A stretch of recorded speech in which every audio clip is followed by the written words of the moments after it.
Hey everybody, it's Lorenzo from GamesRadar.com, and I'm checking out Sanctum 2, and I'm here with... This is Ted Lang from Reverb Publishing.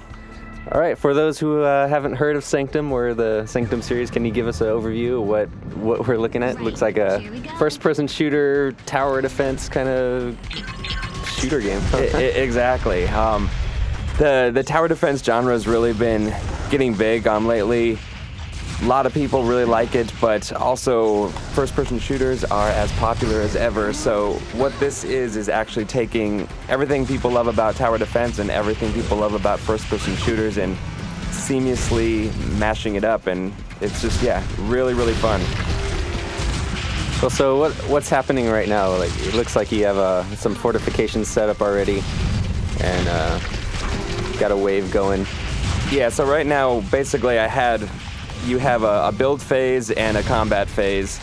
So right now I'm right in the middle of a wave, and people are trying to get to my core right here, which is what you have to defend. I have different things set up. So now, okay, here we go. So I've cleared the wave, so now I can bring up my mini-map and you can actually see where the enemies are flowing from those red triangles. So you can kind of strategize and figure out how you want to route each type of enemy by getting your resources.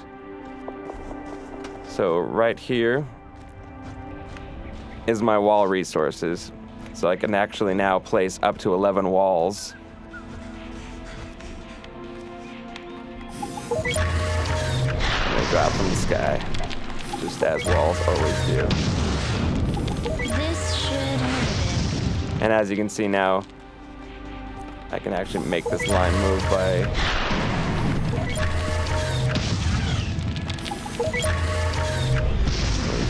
Here we go, now you can see. So now, automatically I'm directing them back to go up. So you can end up rerouting them all the way through and snaking them through the maze. And then as soon as you're ready, hit select, and more enemies are coming. Now, is your only defense the walls, or it looks like you got some towers shooting them too, helping you out? So you can set up all sorts of different towers that you unlock throughout your whole campaign. Lightning towers right now that you can see, which do an area effect, killing any enemy that goes by them. There's machine guns, Gatling guns. There's enemies or towers that shoot out drones that fly around and attack for you. So all sorts of different ways that you can kind of take out your enemies, and it also really helps because it's 4-player online co-op, so I can be placing different types of turrets, my friend can be placing different types, and using different characters, I can utilize a shotgun or a sniper rifle or assault rifle and really take on the enemies in any way that I can imagine. So how does the resource allocation work then with the co-op? Do you get the same amount of resources per wave that you have to split between all the players? So yeah, the nice thing is they're not going to give you more resources than you would need. So if you have 4 players, obviously they can't just give everybody the same amount, but what they do is they do split it up so only my resources will appear in my view, so each person kind of has their own set, so someone can't just go and collect all of them, everybody gets to kind of place their own and strategize together. Right.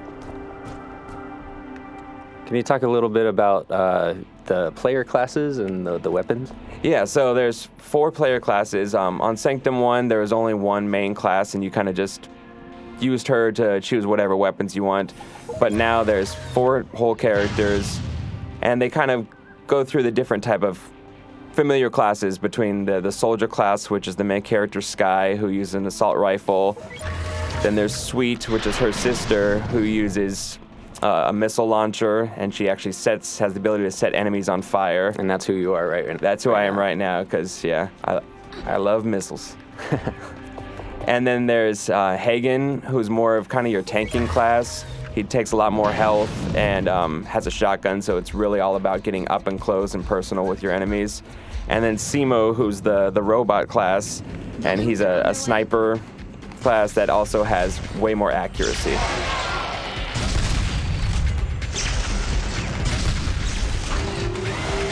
can see get enemies to come over here. This tower actually shoots out drones, so they can just start making drones. There you can see it. Not cool. Like little mini spaceships. Yes. Batteries not included. And then every weapon has a secondary fire, so for my explosive round gun that I have right now, I can actually shoot a mine. That's a time mine. Wait for it to explode. And then with my missile launcher, I can hold it down, target enemies, and fire everything in my gun. Cool.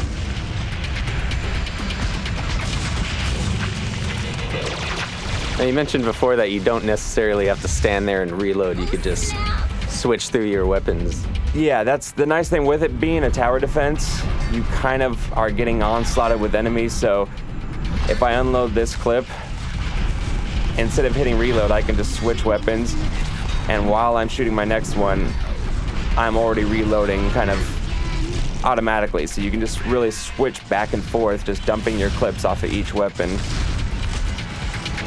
But then, say if I was like the sniper class and I wanted to utilize this perch up here, which really lets you survey the whole map, I could still dump my weapon and then hit the reload button if I wanted to keep with one weapon. Right. Is there any sort of character progression, unlocks, that kind of thing?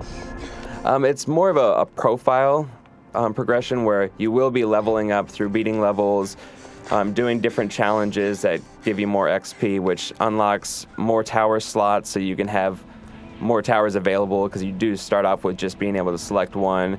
You unlock more weapons, and you unlock perks in the perk system, which help you kind of customize your character so you can take less damage, do more damage, do more electrical fire, all sorts of things to really customize your whole loadout. And how many different types of levels will there be? How does the choosing the levels play out? Yeah, so it's a full campaign mode. So it starts off in the first world, and there's 4 different worlds throughout the campaign, which is narrated by a comic book style narrative. And there's 4 different levels in each of the worlds, so 16 levels total. All that just really ramp up in difficulty. They spent a lot of time working on the difficulty to make it easy to get started and be familiar with it, but it quickly turns into a pretty hardcore game that's going to prove a lot of challenge to you and generate a lot of replayability by learning different strategies.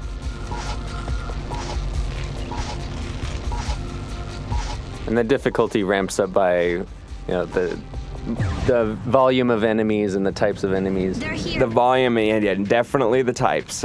Like, for example, right here, we got this guy who, no matter what I do in front, he is completely protected. So the only way, and he's got a pretty good knockback. So the only way to actually take him on is to go behind and get it to his weak spots. So that always proves a challenge because you have other enemies that are going on along the same path.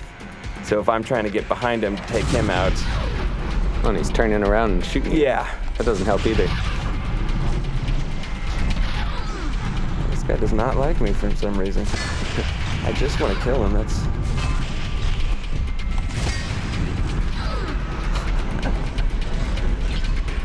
Are there boss type enemies?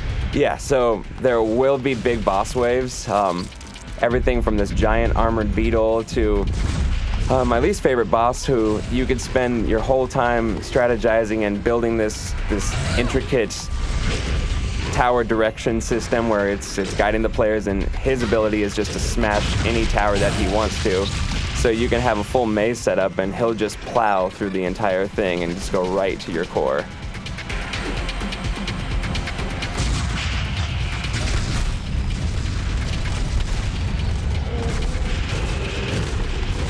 This guy looks like a new guy too. Yeah. So yeah, and there's different variations. He's kind of just the bigger, more brute version of the first walkers that were in the first level. Oh, and then there's little highlights, so it's showing right now that someone's attacking my core.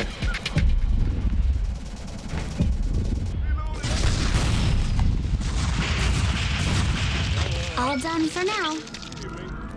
All right, it looks awesome. So when can gamers get their hands on Sanctum 2 and for what platforms? It will be available on Steam, PSN, and XBLA for $14.99 coming this spring. Awesome. So for more on Sanctum 2, be sure to check out GamesRadar.com.